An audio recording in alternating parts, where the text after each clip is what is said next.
the glory of Lord Rama. In his presence you become. Funny that we tend to remember more the stories of how and who was killed by the incarnations of God than the story of his love and compassion for humanity, which is his real glory. Contrary to popular belief, God's primary reason to assume a form on earth is not to kill baddies. No.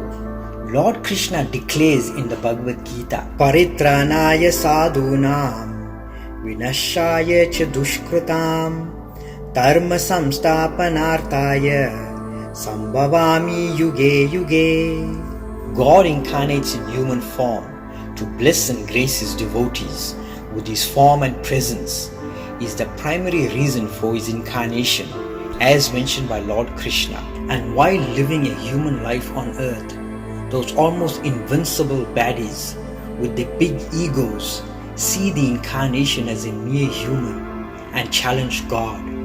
And we all know what happens next.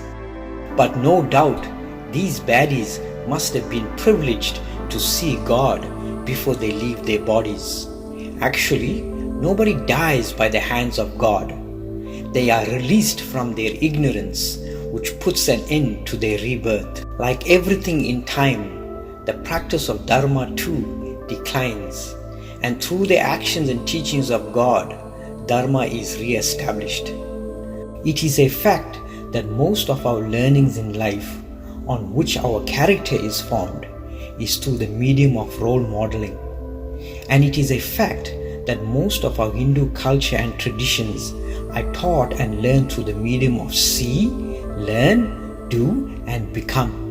Modern psychologists discovered this natural learning habit not so long ago, but our Hindu masters knew about this thousands of years ago. The highest teaching and learning principle in a Hindu way of life is love and reverence for Mata, Pita, Guru, and Devam, or mother, father, teacher, and God. As is the mother, so will be the child. As is the father, so will be the child. As is the teacher, so will be the student. And as is God, so will be the devotee. So therefore, God has to come from time to time for you and I, every one of us, believer and non-believer, sinner and saint. The real life stories of God in a human form, living a human life of the highest values, is the gold that enamels all of our learnings from our mother, father, and teacher. God is the authority and the source of all teachings and learnings.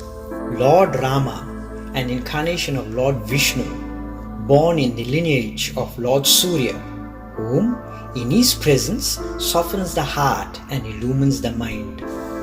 The meaning of Rama is Sarveshu Ramate iti Ramaha. That which revels in every one of us is Rama. Lord Rama is the embodiment of the highest values of Dharma, and his expression of Dharma was his love and compassion for all of humanity, even the animal and plant kingdoms. All of his devotees that served him became glorious and famous in his presence. His grace and glory was to raise the standard of Dharma through the life teachings of his devotees. In other words, he came on earth to be a role model and also create more role models for humanity.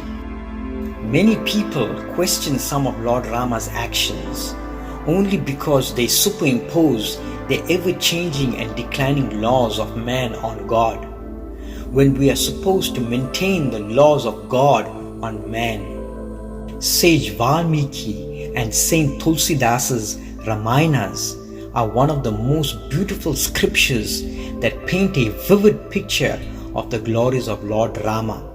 It is a pictorial portrayal of the highest reality for the young and the old. Please take some time out from everything that's happening and revel in Rama. His name is His grace, our protection, and His blessings. Thank you. God bless and stay safe. Rama